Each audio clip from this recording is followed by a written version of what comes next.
Branded ഫ്രെയിംസുകളും ഉണ്ട്, unbranded ഫ്രെയിംസുകളും ഉണ്ട്, പിന്നെ ബേബി ഫ്രെയിംസുകളും ഉണ്ട്. നമുക്ക് ബ്രാൻഡഡ് ഫ്രെയിംസ് നമുക്ക് വരുന്നത് റൈബാൻ, അതുപോലെ കരേര, വോഗ്, എല്ലാ മോഡലും ഉണ്ട്, എല്ലാ ടൈപ്പും ഉണ്ട്. അതേപോലെ മെറ്റൽ ഫ്രെയിം, ടൈറ്റാനിയം മെറ്റീരിയൽ, അതെല്ലാം 1 ഇയർ റീപ്ലേസ്മെൻറ്റ് ഗ്യാരണ്ടിയോട് കൂടിയിട്ടാണ് നമ്മൾ ചെയ്യുന്നത്.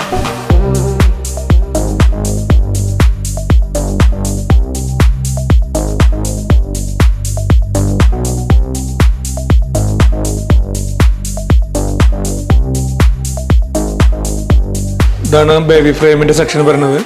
ഇതിൽ നമുക്ക് മെറ്റൽ ഫ്രെയിംസ് ഉണ്ട്, ഷെൽ ഫ്രെയിംസ് ഉണ്ട്, പല ബ്രാൻഡുകളായിട്ടുള്ളതുണ്ട്, പല കളേഴ്സുകളായിട്ടുള്ളതുണ്ട്. പിന്നെ വരുന്നത് നമുക്ക് അൺബ്രാൻഡഡ് ഫ്രെയിംസിൻ്റെ സെക്ഷനാണ്.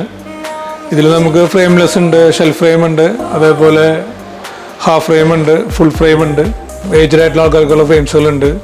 അതിൽ നമുക്കൊരു 350-400 മുതൽ സ്റ്റാർട്ട് ചെയ്യുന്നുണ്ട്. ലെൻസുകൾ നമുക്ക് എല്ലാ ബ്രാൻഡ് ലെൻസുകളും നമുക്ക് അവൈലബിൾ ആണ്. മെയിനായിട്ട് SLR, Carl Zeiss, Hoya, Nikon, Kodak, അതുപോലെ blue light protection lens, photochromatic lens, branded ആയിട്ടുള്ള ലെൻസുകളെല്ലാം അവൈലബിൾ ആണ്. പിന്നെ നമുക്ക് നോർമലായിട്ടുള്ള ലെൻസ്, നോർമൽ പവർ ആണെന്നുണ്ടെങ്കിൽ ഒരു മണിക്കൂർ കൊണ്ട് നമുക്ക് ഡെലിവറി ചെയ്യാനും പറ്റും. അതല്ലാന്നുണ്ടെങ്കിൽ ബ്രാൻഡഡ് ലെൻസൊക്കെ ആകുമ്പോൾ നമുക്കൊരു 3 days, മാക്സിമം പോയി കഴിഞ്ഞാൽ 4 working days അതിൻ്റെ ഉള്ളിൽ നമുക്ക് ഡെലിവറി ചെയ്യാനായിട്ട് പറ്റും.